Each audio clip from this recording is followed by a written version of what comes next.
பாம்பன் சுவாமிகள் முருக பக்தர். சண்முக கவசத்தை ஏற்றியவர். சென்னை அரசு பொது மருத்துவமனையில் மன்றோ வார்டில் பாம்பன் சுவாமிகளின் படம் மாட்டப்பட்டுள்ளது.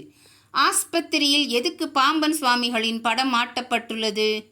1923 சென்னை தம்புசெட்டி தெருவில் நடந்து சென்று கொண்டிருந்த பாம்பன் சுவாமிகளின் கால் மீது வண்டி சக்கரம் ஒன்று ஏறியதால் இடது காலில் எலும்பு முறிவு ஏற்பட்டது.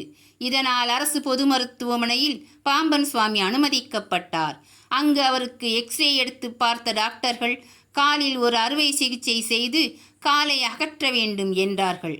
அதற்கு நடப்பது நடக்கட்டும் என்று சொன்ன பாம்பன் சுவாமிகள் முருகனை இடைவிடாமல் பிரார்த்தனை செய்தார்.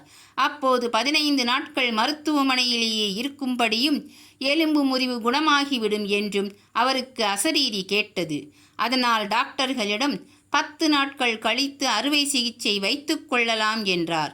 பாம்பன் சுவாமிகள் அருகிலேயே அமர்ந்து அவருடைய சீடர் சுப்பிரமணியதாசர் சண்முக கவசத்தை பாராயணம் செய்து கொண்டே இருந்தார்.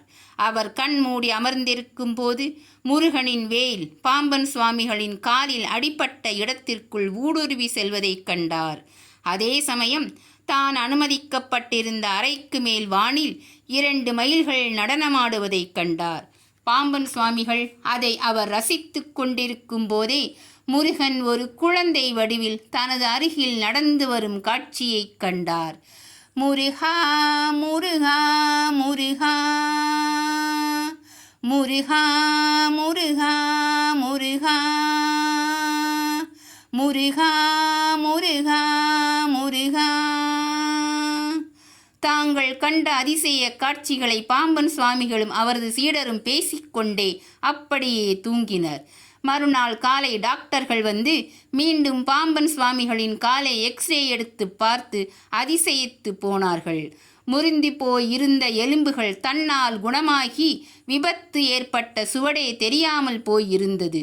இது இறைவன் நிகழ்த்திய அதிசயம்தான் என ஆங்கிலேய டாக்டர்களே இந்த அற்புதத்தை வியந்து கூறினர். இனி சிகிச்சையே தேவையில்லை என்று கூறி அனுப்பி வைத்தனர். இந்த மாதிரி கதைகளை கேட்க இந்த சேனலை சப்ஸ்கிரைப் பண்ணுங்கள், லைக் பண்ணுங்கள், கமெண்ட் பண்ணுங்கள், ஷேர் பண்ணுங்கள்.